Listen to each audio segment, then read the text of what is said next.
Karthigai Deepam serial ஜனவரி 5 இன்னைக்கான எபிசோடில் என்ன நடக்கலாம் அப்படிங்கிறத ரிவ்யூவாக பார்க்கலாங்க. தீபா தனியாக ரூமில் உட்காந்து கார்த்திக் தூங்கும்போது தீபா மேலே கை போட்டதை பற்றி அப்படியே யோசிச்சுட்டு சந்தோஷப்பட்டுட்டு இருக்காங்க. அப்போ கரெக்டாக கார்த்தியும் ரூமுக்கு வராங்க. டோர் ஓப்பன் பண்ணுற சவுண்டு கிட்டதுமே தீபா பயந்து போய் கார்த்திக் சார் நீங்களாங்கிறாங்க. பயந்துட்டேன் அப்படின்னு தீபா சொல்லவும், என்னங்க பயந்துட்டீங்களா? இது உண்மையா இல்லை கொஞ்ச நேரத்துக்கு முன்னாடி நடந்ததே என்னை இமிடேட் பண்ணி ரகலை பண்ணீங்களே அது உண்மையா அப்படின்னு கார்த்திக் கேட்கவும், என்ன சார் ரகலை பண்ணனா அப்படியே இருந்துச்சு அப்படின்னு தீபா கேட்கவும், ஆமாங்க பின்ன இல்லையாங்கிறாங்க கார்த்தி. அதுக்கப்புறம் போய் பெட்டில் உட்காந்துக்கிறாங்க.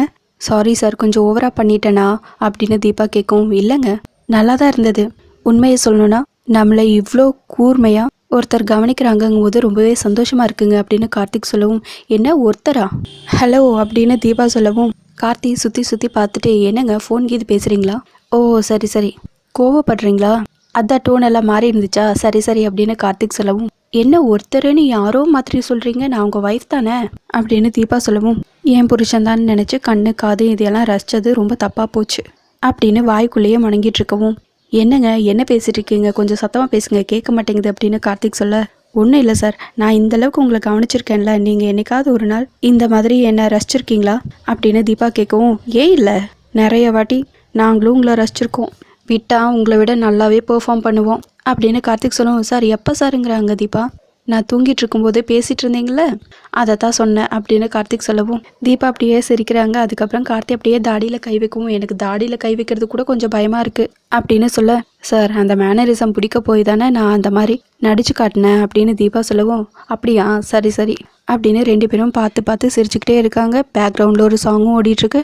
அதுக்கப்புறம் தீபா உட்காந்து சாப்பிட்டுட்ருக்காங்க. கார்த்தி பல்லவிக்கு கால் பண்ணி பார்க்குறாங்க, ஃபோன் அட்டன் பண்ண மாட்டேங்கிறாங்கன்னு உடனே ரொம்பவே அப்செட் ஆகிடுறாங்க கார்த்தி.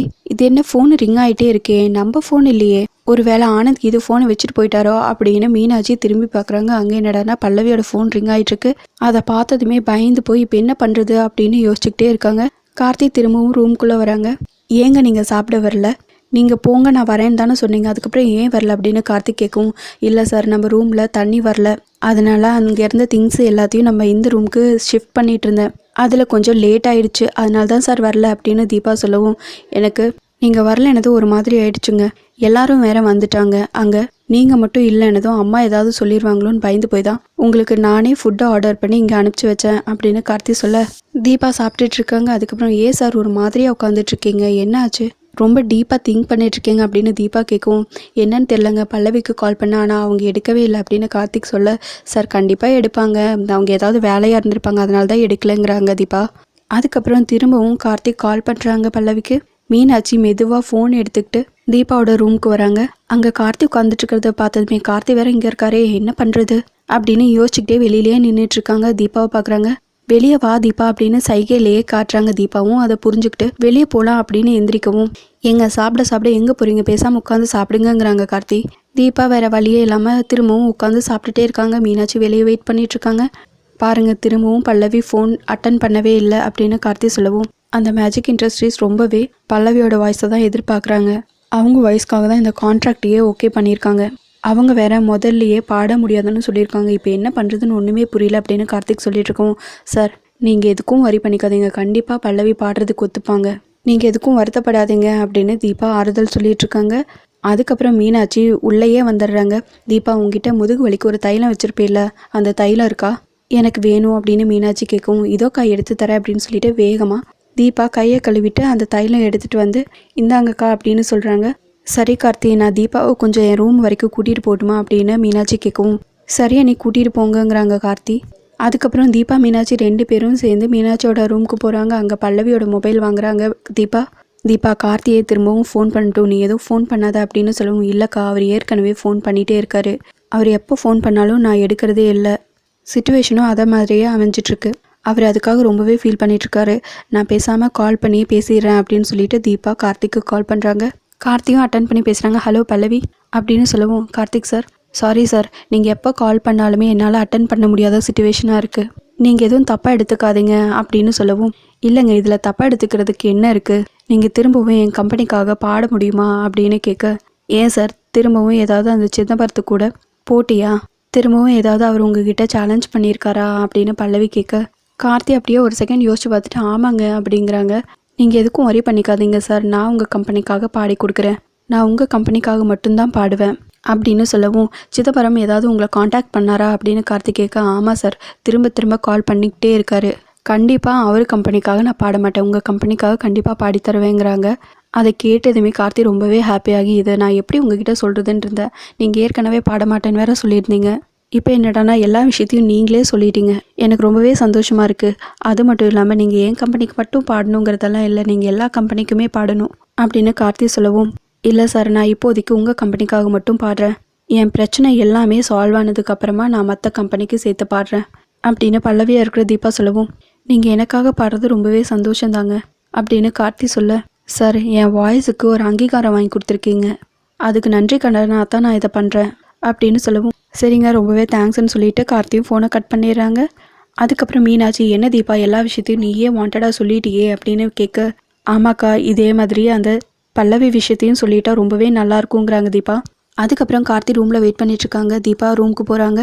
ஏங்க ஒரு குட் நியூஸ் அப்படின்னு சொல்லவும், என்ன சாருங்கிறாங்க தீபா. பல்லவி பாடுறதுக்கு ஒத்துக்கிட்டாங்கங்க அப்படின்னு சொல்லவும், ஓங்கிறாங்க தீபா. நான் நினச்சேங்க, நான் இந்த மாதிரி ஏதாவது ஒரு விஷயம் சொல்லும்போது நீங்கள் பெருசாக ரியாக்ட் பண்ண மாட்டீங்கன்னு நினச்சேன், அதே மாதிரி தான் பண்ணுறீங்க அப்படின்னு கார்த்தி சொல்லவும், அப்படியெல்லாம் ஒன்றும் இல்லை சார், எனக்கு ரொம்பவே சந்தோஷம் தான், நீங்கள் எப்போவுமே ஜெயிச்சுக்கிட்டே இருக்கணும், நீங்கள் ஜெயிக்கிறது தான் எனக்கு ரொம்ப சந்தோஷம் அப்படின்னு தீபா சொல்லிட்டு ஒரு மாதிரி டல்லாகவே இருக்காங்க. நீங்கள் எப்போவுமே நல்லா தான் இருக்கீங்க, திடீர்னு இந்த பல்லவி பற்றி பேசினா மட்டும் ஏங்க உங்கள் ஃபேஸ் எல்லாம் ஒரு மாதிரி ஆயிடுது, ஒரு வேளை நான் தான் உங்களை தப்பாக ஏதாவது ஜட்ஜ் பண்ணுறேன்னான்னு தெரில, ஆனால் எனக்கு அப்படி தான் தோணுதுங்கிறாங்க கார்த்தி. சார், இதே மாதிரி நீ தான் பல்லவியான்னு கூட பளிச்சுன்னு கேட்டுருங்களேன், நான் கொஞ்சம் ரிலாக்ஸ் ஆயிடுவேன்னு யோசிக்கிறாங்க தீபா. அப்படியெல்லாம் ஒன்றும் இல்லை சார் அப்படின்னு வெளிப்படையாக சொல்கிறாங்க. அதை கேட்டதுமே கார்த்தியும் ஓகேன்னு சொல்லிட்டு விட்டுடுறாங்க. அதுக்கப்புறம் கார்த்தியும் தீபாவும் ஒரு இடத்துல வெயிட் பண்ணிட்டு இருக்காங்க. அங்கே யார் சார் வராங்க அப்படின்னு தீபா கார்த்திகிட்ட கேட்கும். கொஞ்சம் வெயிட் பண்ணுங்க, இப்போ வந்துருவாங்கங்கிறாங்க கார்த்தி. கொஞ்ச நேரத்துலேயே மேஜிக் கம்பெனியில் கான்ட்ராக்ட் சைன் பண்ணுற விஷயமா அனில் வராரு. வாங்க அனில் அப்படின்னு சொல்லிட்டு வெல்கம் பண்ணவும், சாரி கார்த்திக் சார், நீங்கள் ஃபேமிலியோட டைம் ஸ்பெண்ட் பண்ணிட்டுருக்கீங்க, இந்த டைமில் வந்து டிஸ்டர்ப் பண்ணுறதுக்கு எனக்கும் கொஞ்சம் கஷ்டமாக தான் இருக்குது, சாரி சார் அப்படின்னு சொல்லவும், அதெல்லாம் ஒன்றும் பிரச்சனை இல்லைங்க அப்படின்னு சொல்ல, சரிங்க கான்ட்ராக்ட் சைன் பண்ணிடலாம், நான் ரொம்ப நேரம் டைம் எடுத்துக்க விரும்பலைங்கிறாங்க அனில்.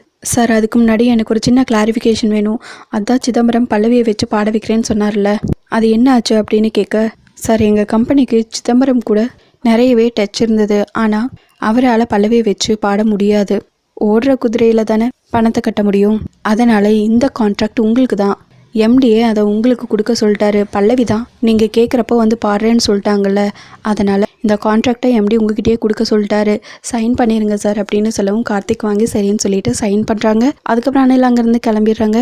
ஏங்க எல்லாமே ஓகேவா அப்படின்னு தீபா கிட்டே கேட்கவும், ரொம்பவே சந்தோஷமாக இருக்குங்கிறாங்க தீபா. அதுக்கப்புறம் சாமி கிட்ட தீபா, கார்த்திக் சார் என்னோட வாய்ஸை நம்பி கான்ட்ராக்டில் சைன் பண்ணியிருக்காரு, அவருக்கு நான் நல்லபடியாக பாடி கொடுக்கணும் அப்படின்னு சாமி கும்பிட்டுருக்காங்க. அந்த டைமில் கரெக்டாக சிதம்பரம் கால் பண்ணுறாங்க.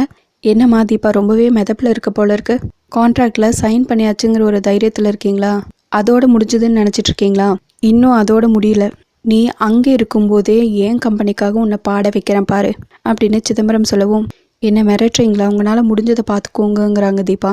இன்னும் கொஞ்ச நேரத்தில் உனக்கு ஒரு சர்ப்ரைஸ் அங்கே காத்துக்கிட்டு இருக்கு அப்படின்னு சிதம்பரம் சொல்லவும், நீங்கள் என்ன பண்ணாலும் நான் உங்கள் கம்பெனிக்காக பாட மாட்டேன், கார்த்திக் சாருக்கு தான் பாடுவேங்கிறாங்க தீபா. ஓகே, இன்னும் கொஞ்ச நேரம் வெயிட் பண்ண, கொஞ்ச நேரத்துலேயே அந்த சர்ப்ரைஸ் என்னன்னு உனக்கு தெரிய வரும், அப்போ நீயே என் கம்பெனிக்காக பாடுவேன் அப்படின்னு சொல்லிட்டு ஃபோனை கட் பண்ணிடுறாங்க சிதம்பரம். தீபா அப்படியே யோசிச்சுக்கிட்டே இருக்காங்க. அதோட எபிசோடையும் முடிச்சிருக்காங்க. உங்களுக்கு இந்த வீடியோ பிடிச்சிருந்தா லைக் அண்ட் சப்ஸ்கிரைப் பண்ணி நம்ம சேனல் சப்போர்ட் பண்ணுங்கள். தேங்க்யூ.